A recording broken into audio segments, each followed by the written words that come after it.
Big tech censorship is coming, and it could lead to techno-authoritarianism. Where do we go from here?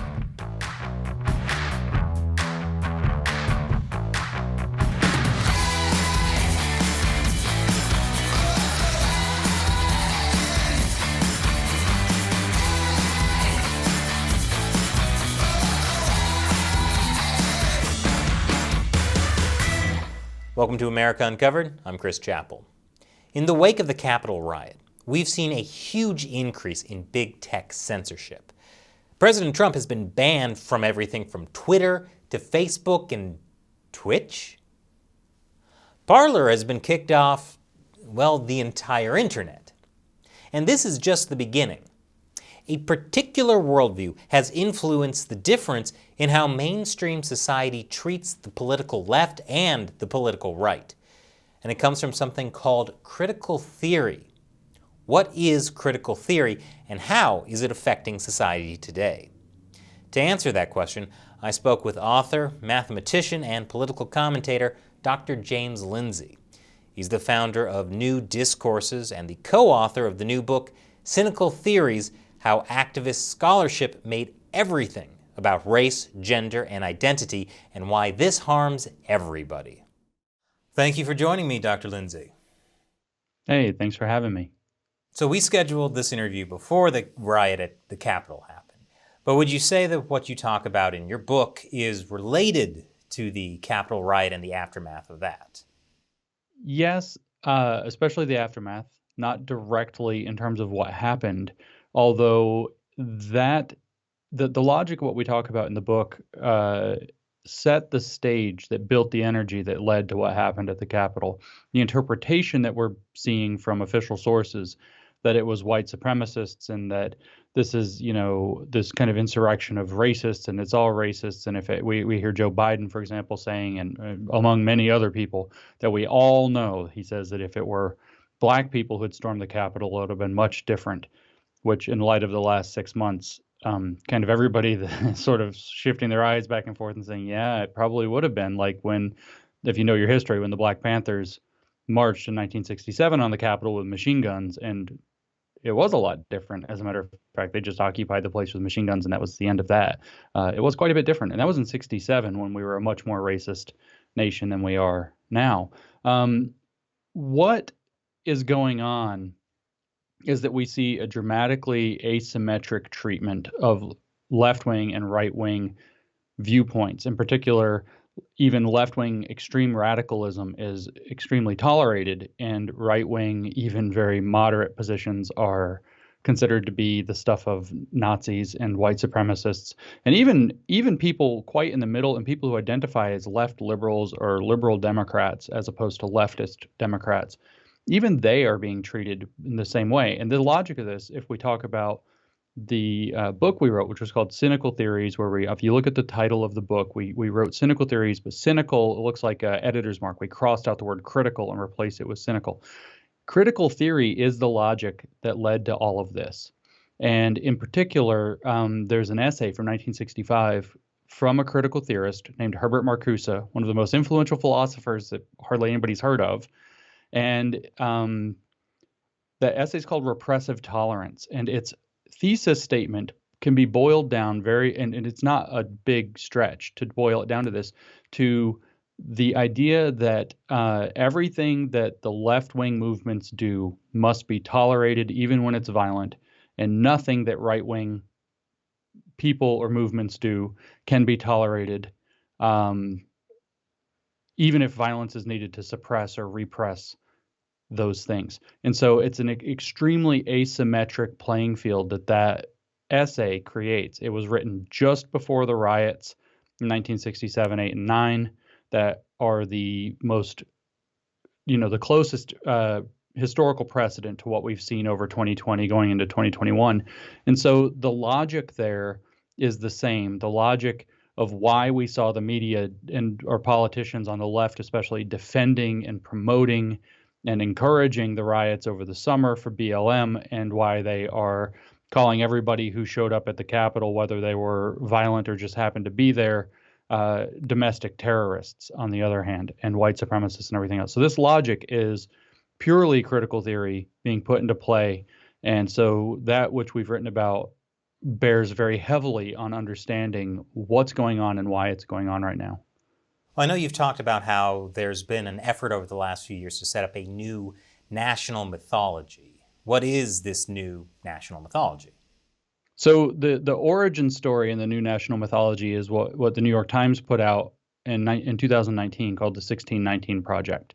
The 1619 Project posits that America was created in slavery as a slaveocracy when the first black, it turns out historically they were not slaves, they were indentured servants, arrived at Jamestown Colony in 1619, and that the entire logic of the United States has been slavery, white supremacy, racism ever since. And the name for that mythology, as far as the racial component goes, that the 1619 Project is based upon, is called critical race theory. Critical race theory begins with the assumption that principles like rationalism, equality, constitutional law are themselves problems. It forwards its first core assumption is that racism is the ordinary state of affairs in our society, the operating logic of our society, not an aberration from the norm, not something that we should see as an individual acting badly, but rather the norm of how everything operates. Its second one is that people who benefit from that alleged racism have no motivation to want to fight it, and so all of the attempts that they make to fight it are illegitimate. So that they call that interest convergence. So, for example, Brown versus Board of Education, the Civil Rights Movement, those were all, according to critical race theory, very cynically interpreted as moves that white people made to make themselves look better while hiding racism better so that they can continue being just as racist as they were all the way back to 1619 through the slave trade, through everything. And nothing would change except that it's hidden better and that they look better as a result. And that's the new mythology. So there's no difference between America now and America Jim Crow South, slavery times. It's the exact same thing. Almost. It's worse now, according to the critical race theorists, because the racism is the same and has not changed, except to be hidden better. And so you often hear people say things like, I would rather deal with an out and out open racist than somebody who's hiding it and doing it secretly and trying to pretend they're not. So their claim is that everybody in America, all the white people in America in particular, and then the other races that they have now lumped in, whether they're Latino, whether they're Hispanic or Asian or South Asian or whatever, every single one of them is, according to critical race theory, in some degree anti-black. That all of those people have just hidden their racism better, and therefore that racism has become more insidious. And you can tell it's a very self-loathing mythology and ideology, because if you read they have a book, for example, published a few years ago. I think the first edition was 2014, called Good White People, and they relentlessly rail upon white liberals. They hate white liberals the most, white progressive liberals the most. And like, for example, the very famous author, Robin DiAngelo, who works in this field, who wrote White Fragility, writes in there that she believes that it's white liberals who do the most daily damage to people of color because they hide their racism best. And she says that she defines a white liberal as somebody who believes they get it, or that they're less racist, or even that they're not racist, when in fact everybody is complicit in racism. So it's a very odd mythology that they're building, and a very odd story. And there are other elements than just the race. So just to be clear, for example, that everything's fascist, we hear that too. That's ever since Marcuse's essay in 65, everything has been fascist. That's the point of his essay. Well, so then how are you, as a white man, speaking about this, how are you treated? I mean, I get told that I'm white a lot, but the truth is, let's listen to one of their mouthpieces. The woman who wrote the 1619 Project, her name is Nicole Hannah-Jones. She worked for the New York Times Magazine, or works for the New York Times Magazine. She's got a lot of power and influence, and she tweeted over the summer, presumably mistakenly, because she deleted the tweet not long after. She tweeted that there's a difference between being racially black and politically black. Well, I guess I'm racially white. I didn't have any say in that matter, but I'm certainly not politically white. And I don't think anybody should be politically any race, right? So I get treated as though I'm politically white, in other words, a white supremacist, when in fact, That's ridiculous. That's in fact absolutely ridiculous. I am instead racially white because I happen to be born that way. So this is why I often say, because looking at the circumstances, I'm pretty sure that I would have been on the right side of the civil rights movement now. Just, nobody knows for sure what they would have done in that, but I'm pretty sure at this point that I would have been on the right side of that one, looking at how I'm working with injustice across the board. And I like to tell them, well, with the capital B for politically black, well, I'm a non-practicing black. And it really makes them mad when I say that. So the point is, though, that these constructs of race are ridiculous. And we should not be leaning into those things. We should be leaning out of those things. I'm, of course, trolling. I know what color. I'm somewhere between whipped pig and whipped cream. I know, but it is what it is. So I get treated, like you would expect. Like in Twitter, I just got attacked by some doctor. I think I started it, but whatever. And she came after me and was like, says the white man, as if that's a freaking argument. So this is the nature of the thing, and you get used to it. I've been being accused of being a white man as if it means anything, especially about my ideas for the past several years, and it's just time for that crap to stop. It's just annoying. Well, don't you think by you saying that you're not a white supremacist, doesn't that prove you're actually the worst kind of white supremacist?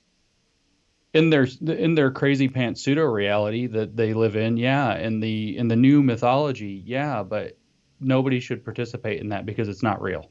So where did this idea that America started out as evil and needs to be torn down come from? Well, it depends on how far back do you want to go? It's endemic to critical theory. Critical theory really started in the 1920s, and it wasn't attacking America in specific at the time. It was attacking all of the West, all of the Western liberal democracies, for basically the sin of not going communist. And I don't exaggerate. That's what they did wrong. And so critical theory developed through the 30s and into the 40s by arguing, this is in the wake of watching the rise of the Nazis, the rise of Stalin, so actual, and the rise of Mussolini. So we're talking actual fascism in whatever definition of that you want to use, whether the strict Italian sense or the more broad totalitarian regime sense. And they said that the logic of enlightenment, the logic of liberal orders is fascism, that it always goes to fascism. They also said that about religion, that the logic of religion is that it always becomes fascist. And so the line became, and what was known as the liberationist movement, which gained a lot of strength, especially in South America, probably for very good reasons, but also around the world. French Algeria was another place that it gained a lot of steam. All of the kind of former colonies, this liberation movement rose up. You have figures like Che Guevara being very prominent within the liberation movement. I'm thinking Castro in Cuba was part of this liberation wave. This idea of liberationism began to see America and the UK in particular as imperialist, fascist, colonialist empires that were the cause of basically all of the problems in the world. Granted, they had lots of critiques that would hit home. They also had lots of critiques that are just crazy pants. And so that idea really originates there. It got mixed in with race very intentionally. There was strategies from the 20s and 30s from the Communist Party, the Third International, that said that the weakness in America would be race, and we would have to target the race. I've mentioned Herbert Marcuse. He wrote a book in '64 called One-Dimensional Man, and he very clearly says that the racial minorities have to combine with the leftist intelligentsia, meaning the communists in the universities, to create a movement, and then they would get the outsiders, so the radicals, and they were going to create a movement that would overthrow the now not just fascist, imperialist, colonialist empire of the U.S. and the rest of the West, but now the one that's racist and sexist. They teamed up with the feminists, and then it spiraled from there. So homophobic, transphobic, ableist, you name it. You got all of them in there now.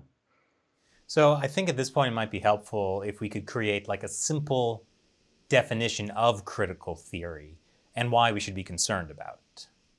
Okay. Critical theory, like I said, you have to understand the origins. The colloquial name for critical theory is cultural Marxism. That is a difficult term to use because it's connected to a legitimate conspiracy theory that arose, and they have very skillfully said now that everybody uses that term is talking about the conspiracy theory, but that's not correct. It is the logic of Marx applied to cultural matters uh, in that regard. So that's the simplest definition. So the logic that you're going to have an oppressor group versus an oppressed group, that they're intrinsically in conflict, and the oppressed group has to have a consciousness awakened in it to wake up and overthrow their oppressors in revolutionary revolt. That is the essence of what critical theory is about. Critical theory is the tool meant to do that. In an essay in 1937 was the first time that critical theory was defined as such. That was by one of these critical theorists at the Frankfurt School, the so-called Institute for Social Research that arose in Frankfurt, Germany, around this. And he wrote an essay called Traditional and Critical Theory in 1937 and defined it for the first time. And he said there that it has three basic components. It has to have a normative vision for society. And in this case, like I said a moment ago, it was that they didn't go communist, means that they're bad. That's the normative vision. We have to liberate people from liberalism. We have to liberate people from free societies. We have to liberate people from being able to make bad choices for themselves. We have to liberate people from capitalism. And so it has a normative vision for society. It has to be able to explain how the current society does not meet that vision, how it falls short. That's where we hear the word problematic all the time. Things that are problematic from people that we would describe as woke today, those are things that fall short of the perfect society normative vision that it has to have. And the third thing is that it has to, in the formal language of Marx, it has to wed theory to praxis. In other words, it has to be able to be put into action by social activists. So it has to be actionable social theory that seeks to remake society toward a normative vision that sees the liberal order, Enlightenment rationalism, equality theory, the neutral principles of constitutional law, and so on, as fundamentally the nature of the problem. That's what it's all about. And it does so through, it's called critical theory because it does so through the technique called critique. And this critique is the critique that Marx talked about when he said ruthless critique of everything that exists until you awaken the class consciousness. So that's what critical theory is. That's why it's called neo-Marxism or cultural Marxism. That's the logic of the movement that we're now seeing come to fruition in the United States. So if critical theory is something that kind of started in academia, how did it get, as you say, everywhere? Well, you've probably heard Andrew Breitbart's famous quip that politics is downstream from culture, which most of us have now agreed he was right about. And I don't know if you know where he got that, but he got that from reading the critical theorists. In fact, he probably got that from reading Antonio Gramsci, who was sort of a predecessor to the critical theorists. He was an Italian Marxist who was jailed by the fascists, who is considered the father of cultural Marxism, who invented this entire way of thinking in some sense. And the truth is that we say that politics is downstream from culture, but culture is downstream from education. And so if you make this be the standard of how things operate in education, which they've had hold of our teaching colleges, at least in the West, in the United States and Canada, at least, since the early 1980s, and they are completely hegemonic or completely in control of those colleges, at least in the last decade or two, then you are slowly putting this way of thinking. You can think of it kind of like programming into everybody's head as they go. So a business leader I was speaking with a couple of years ago said it to me. He said he had this epiphany one day where he used to laugh and he'd say, well, these kids, when they get out of school with all this nonsense, are going to go out into the real world and the real world's going to teach them.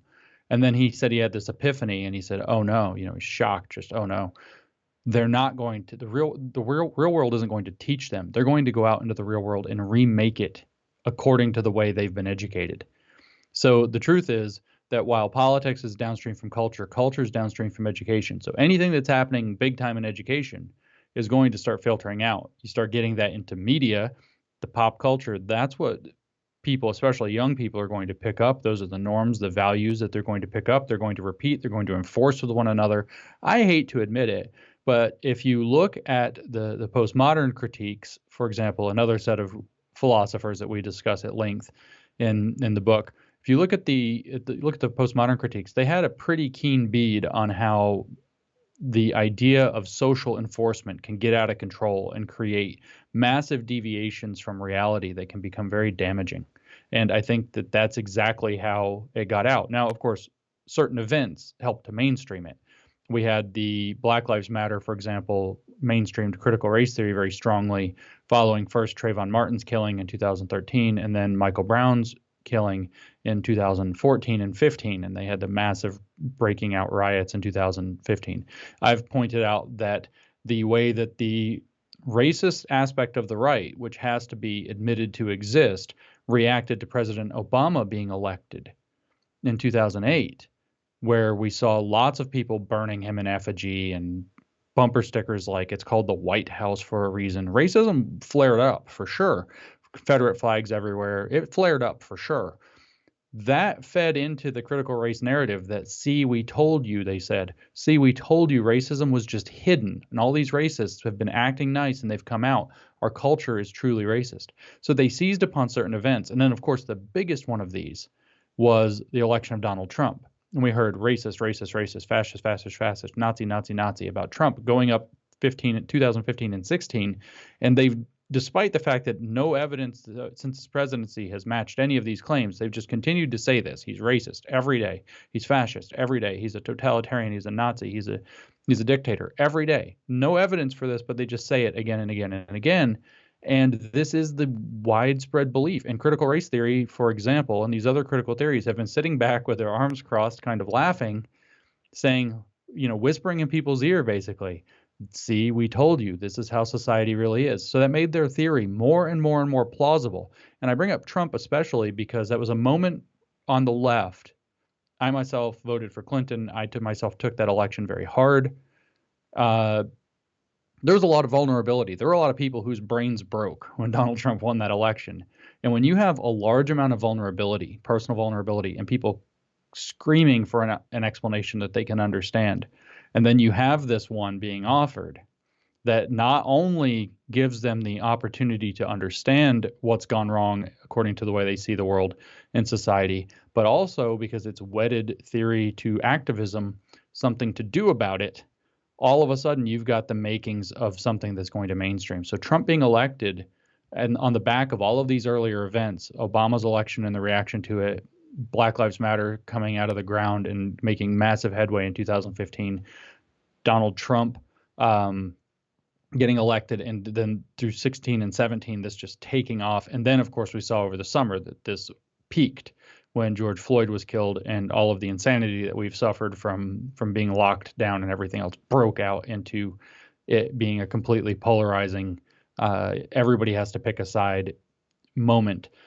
You can actually kind of track how this literally cult ideology has become prominent over the past 12 to 14 years and become the predominant way of thinking, even outside of the influence that education has. So where do you see society going if critical theory continues to be accepted unchallenged? Stalin. Really? Yeah, or Mao. Actually, Mao is a better model. The way that I phrased it in some of my own work is that all of these things, Stalin, Mao, are both reinventions of what Lenin tried to do. They're reinventions of Lenin's project. And so the way that it's the easiest to understand is that if you look at it in kind of computer terminology, Lenin was Leninism 1.0, Stalin was Leninism 2.0, Mao was Leninism 3.0. It's all cultural now. He had a cultural revolution. Woke, this movement that we're facing now, is Leninism 4.0. And it's coming in through corporate power. That's where we see what's happening with Twitter, Apple, Google, Amazon, these big corporations, making sure that they can control who can speak, when they can speak, what they can say. And they're using that to get around the Bill of Rights, for example, and the Constitution. And the logic of this, though, is the same as the logic of Leninism every time. You have a vanguard party. We call that one Black Lives Matter, maybe Antifa is its paramilitary branch. You have a vanguard party that's going to do the dirty work. Then you have a political party that's going to, which would have been the Communist Party under Lenin, that is going to now install itself as the arbiters, in our case, of the buzzword equity, which is the same model. The same model getting applied is going to have, unless it's properly resisted, the same results. Now, the only thing I say, you said if it's not resisted, where's it going? I said Stalin. It won't necessarily be, we don't operate on 1930s technology anymore. So it'll be much more technologically facilitated. So really, it's more like, in China, they have Xi's social credit system. Take that times 5, times 10, something like that. That's the nature. I don't think we're going to necessarily see a lot of forced prison camps or labor camps like in the Gulag Archipelago. We don't need labor camps. There will be probably COVID camps if it's unchallenged, but there will not be labor camps. And because we're not in the 1930s and 1940s anymore, we're in a different period of time. But the logic is the same, and its applications will be fitting for the technology that we have today, but otherwise, in big picture, the same. That said, these things have happened before. People are more aware of them than they were in the past. They aren't exactly sneaking up on us. And we don't quite have this charismatic leader like would have been in Mao or Stalin or Lenin even, who are all very charismatic figures in their own way. Or Hitler was also apparently very charismatic in his own way. We don't have these charismatic leaders associated with the woke movement. They're bureaucrats and kind of boring for the most part. So it's hard to say exactly what shape it'll take. Will people push back? What will it be? But techno-fascism is where we're headed. So you're saying there's an opening for the role of charismatic leader that I perhaps could fill? I don't know, because yes, you could if you tried. You have to change your pronouns. But to do that, the problem is that the woke thing is really not a charismatic. It's not a charismatic view of the world. Like, inspiring workers is one thing. Calling everybody names and white supremacists and stuff is really kind of tired. Like, everybody, like, things move really fast culturally now, and I've just noticed more and more people are just tired of it. Like, people are like, "You're a racist," and people are like, "Shut up." And so I don't know that there's room for it's not a very charismatic thing. That's what's scary about Kamala Harris. She's not very charismatic, but by God, if she becomes president before the end of these 4 years, I guarantee you that you will not be allowed to criticize the things she says, because it'll be racist or sexist to do so. And so long as that manipulation maintains power, she will have an awful lot more power than she deserves, even regardless of what's going on in the House, the Senate, or any other part of branch or government or culture. If it will be impossible to criticize her without being branded a racist and a sexist, that's going to be its own sort of problem. So what would you say to people who think you're being alarmist? I hope I am. On Twitter, I say all the time that the difference between you and me is that you think I'm crazy and I hope I am. And I've been told that that means I'm probably not crazy. I am telling you that what I see is perfectly consonant with the theory, whether it's critical theory enhanced by postmodern logic, whether it's the older derivations that critical theory comes from, which is Marx, even stretching back to the German idealist philosopher Hegel, who nobody studies, in his book Phenomenology of Spirit from 1807. This logic is this logic. This logic is loose in the world. We are seeing people turn in their friends and neighbors. We're seeing this is apparently really bad in Canada. They're all apparently little snitches now. We're seeing children turning in their parents.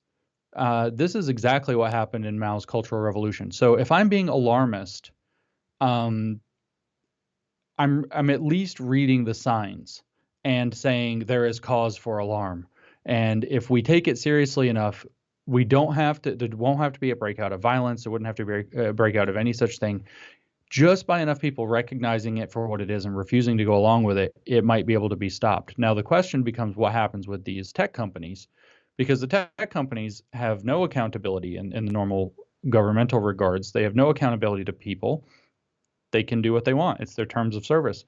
And they're exerting that power right now in a way where if people say you're being alarmist about tech companies, I say, well, not all slopes are slippery.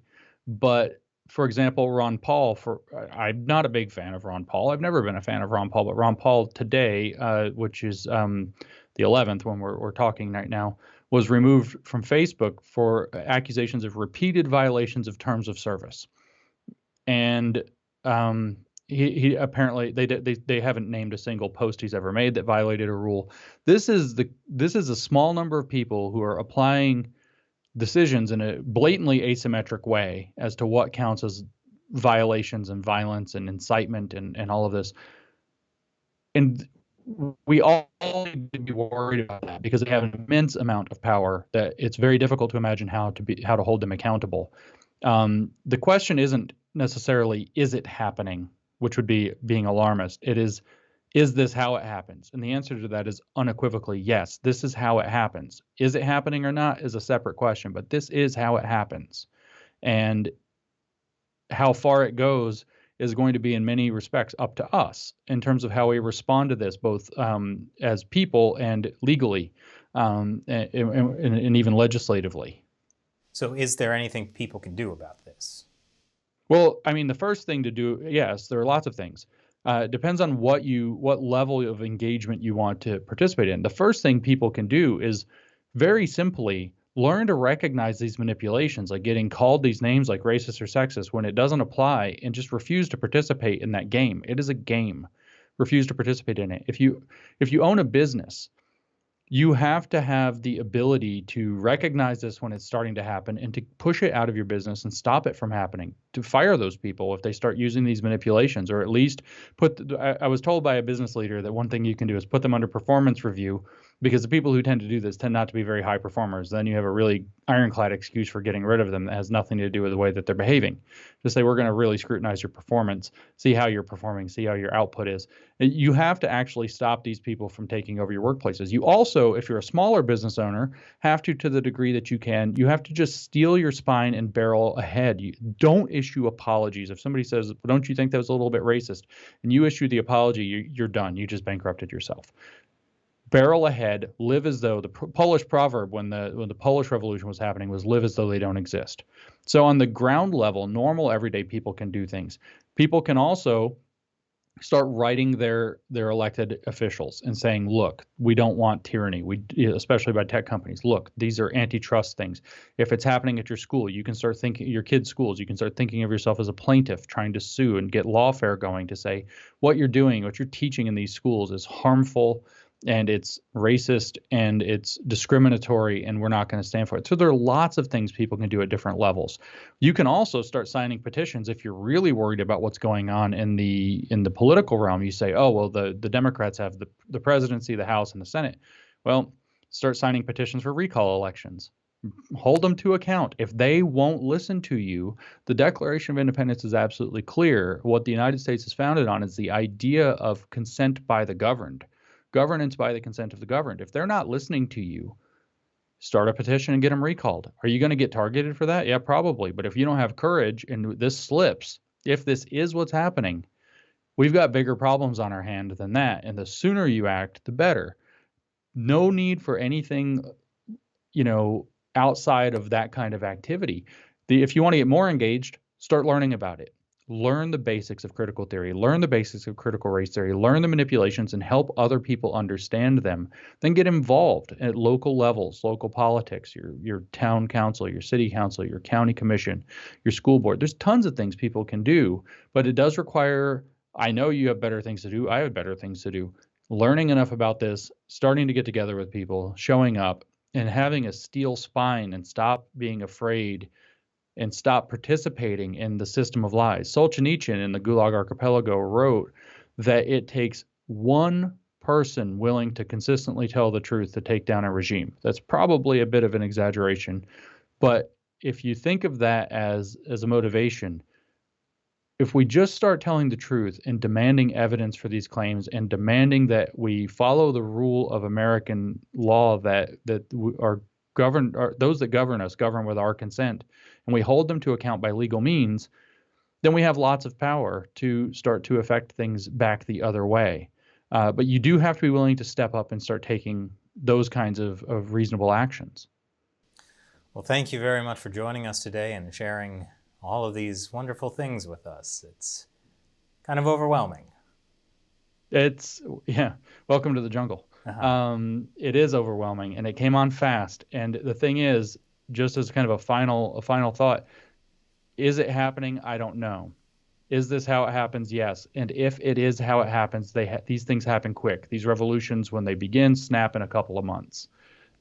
You go from we had a chance to we don't have a chance pretty quickly. So if you are going to speak, you have to speak while you can. That's a good message to end this on. Thank you very much. What do you think about critical theory? Are we headed to Leninism 4.0? Let me know in the comments below. Thanks for watching America Uncovered.